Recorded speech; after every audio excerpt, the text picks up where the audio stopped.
Gerakan-gerakan seperti ini tidak disukai oleh kapitalis besar. Ya, kalau diibaratkan, Prabowo ini kayak singa tua yang akhirnya duduk di kursi raja setelah puluhan tahun menunggu. Tapi yang unik, singa tua ini sekarang justru membawa misi sosialisme di tengah kandang kapitalis. Apakah ia akan berhasil jadi Bung Karno di abad ke-21? Atau malah justru akan terjebak dalam pusaran oligarki? Saya itu bersyukur ya teman-teman karena menjadi seorang YouTuber behind presiden.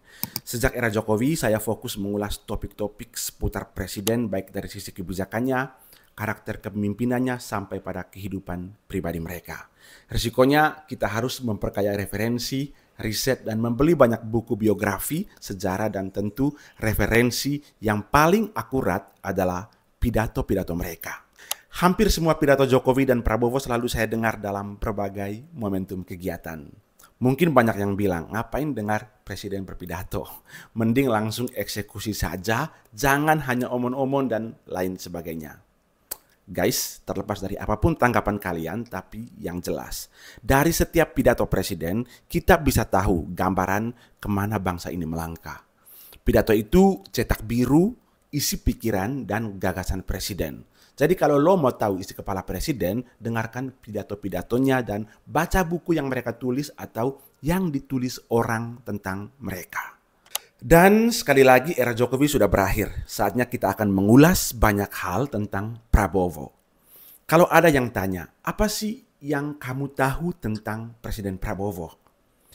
Dulu itu, khususnya sejak mahasiswa, saya anggap Prabowo itu sebagai monster yang menakutkan ya teman-teman. Hasil kawin silang dari era otoriter Soeharto dan pendidikan militernya di Kopassus. Ia disebut-sebut terlibat dalam skandal orang hilang tahun 98, mantu Soeharto, dan kemudian diungsikan ke Yordania. Dan sepertinya titik.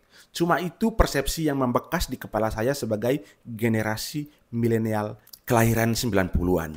Tapi kan itu dulu. Sekarang bagaimana setelah Prabowo jadi presiden? Tunggu dulu. Sebelum jadi presiden, dia itu sudah 4 kali gagal mencalonkan diri baik sebagai cawapres maupun sebagai capres. Dan yang paling seru justru di era Jokowi periode pertama dan kedua. Prabowo diisukan sebagai intoleran lah, berkomplot dengan organisasi radikal dan pelanggar hak asasi manusia. Sekali lagi, itu kan dulu. Sekarang bagaimana? Apa yang kamu ketahui tentang Presiden Prabowo? Tunggu dulu. Teman-teman, perkenalkan. Nama saya Irfan Kurniawan. Saya seorang jurnalis, penulis artikel yang kini mengungsi menjadi YouTuber dan punya hobi minum kopi pahit. Karena itu, kamu mungkin terlalu manis untuk menonton videoku yang pahit ini. Anjay. Oke, kita kembali ke topik. Apa yang saya ketahui tentang Prabowo? Kalau kita buka buku-buku dan arsip, Prabowo ini memang tidak pernah lepas dari kontroversi ya teman-teman. Dari dulu bahkan sejak ia masih muda, jalan hidupnya selalu diwarnai polemik. Prabowo adalah anak dari ekonom besar Sumitro Jojo Hadikusumo, salah satu pendiri Partai Sosialis Indonesia. Jadi dari awal dia bukan sekadar anak yang ingin menjadi tentara atau anak pejabat, melainkan lahir dari keluarga intelektual yang mewarisi diskusi ekonomi dan politik besar Indonesia. Nah, yang paling menarik adalah paradoks dalam dirinya. Di satu sisi dia adalah seorang jenderal didikan Kopassus, keras, pasti disiplin, terlatih dalam operasi militer bahkan yang paling brutal sekalipun. Tapi di sisi lain, ia juga tumbuh dalam tradisi intelektual bapaknya yang paham betul soal ekonomi politik dunia. Banyak orang lupa bahwa di rumahnya keluarga Jojo Hadikusumo itu sering dibicarakan soal teori Marx, Keynes, atau Adam Smith ketimbang sekadar strategi perang. Dan yang menariknya lagi, ini menurut pengakuan dari Pak Prabowo, bahwa diskusi-diskusi politik dan ekonomi itu justru disajikan di meja makan. Jadi ketika Pak Prabowo makan siang atau makan malam begitu, sambil mencicipi menu makanan juga mencicipi menu teori-teori dari Marx, Keynes, dan Adam Smith yang diwariskan oleh bapaknya. Wow. Kalau kita baca buku Prabowo, Rekam Jejak Sang Patriot atau kumpulan pidatonya, selalu ada kata kunci yang muncul, yakni sosialisme ala Indonesia, nasionalisme ekonomi, dan kemandirian bangsa. Dia sangat sering mengutip Bung Karno dan pasal 33 Undang-Undang Dasar 1945. Guys, teman-teman, pasal ini adalah pasal yang paling ditakuti oleh kapitalis. Mengapa? Karena pasal ini menegaskan kehadiran negara untuk menguasai sumber daya strategis. Ini sangat berbeda loh dengan apa yang terjadi di Amerika atau negara-negara kapitalis lainnya. Mereka itu sangat menekankan sektor swasta untuk memicu pertumbuhan ekonominya. Bukan negara. Tapi dalam pasal 33 Undang-Undang 1945, watak sosialisme Indonesia itu salah satunya muncul di pasal ini. Yakni negara harus hadir dalam menguasai sumber daya strategis negara untuk kemudian menyejahterakan seluruh rakyat Indonesia. Ayat 3. Bumi dan air dan kekayaan alam yang terkandung di dalamnya dikuasai oleh negara dan dipergunakan untuk sebesar-besar.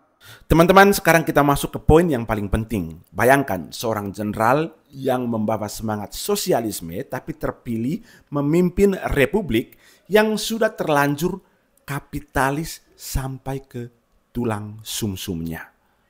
Coba kita lihat kondisi real Indonesia sekarang ini, khususnya pasca reformasi. 20 tahun lebih bangsa ini hidup dalam sistem yang pro pasar. Ada privatisasi BUMN dan ruang publik, liberalisasi perdagangan, pendidikan, impor pangan, sampai ruang politik pun dikuasai oligarki. Politik kita saat ini sangat liberal yang menekankan persaingan bebas. Bayangkan teman-teman, saat masyarakat kita masih banyak yang miskin, SDM-nya juga itu belum memadai, belum ada upgrade, lalu tiba-tiba disuguhkan dengan demokrasi langsung yang menekankan persaingan. Hasilnya apa? Ya politik uang terjadi di mana-mana. Siapa yang punya banyak uang, dialah yang akan terpilih menjadi presiden, gubernur, bupati, dan DPR yang kemarin kita demo besar-besaran itu. Itu adalah buah dari demokrasi liberal. Bahkan budaya kita pun pelan-pelan ikut dikapitalisasi dari gaya hidup, tren, sampai cara kita mengonsumsi informasi. Lalu kemudian masuklah Prabowo ke kursi presiden. Nah, di sini kita melihat drama besar terjadi.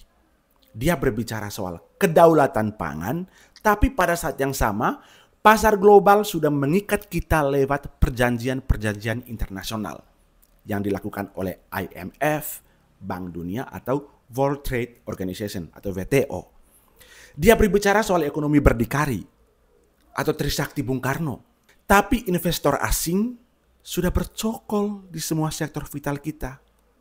Dia berbicara soal keadilan sosial, tapi kelas bawah, kelas menengah, dan kelas atas sudah terlalu nyaman dengan gaya hidup konsumtif ala kapitalis.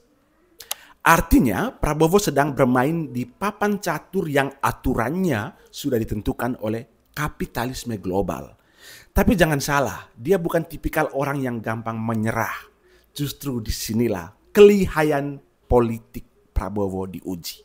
Dan jujur ya teman-teman, saya sendiri sangat penasaran dengan apa yang akan dilakukan oleh Prabowo pada 2 tahun sampai dengan 5 tahun masa kepemimpinannya nanti. Ini kan belum genap 1 tahun ya teman-teman. Dan disinilah Pak Prabowo itu akan diuji. Apakah dia mampu memenangkan sosialisme Indonesia di tengah gurita kapitalisme itu mengakar di Indonesia saat ini. Entah ini adalah taktik atau bukan, tapi yang saya lihat, Prabowo tahu siapa dia, apa yang dia perjuangkan, dan siapa musuh-musuhnya.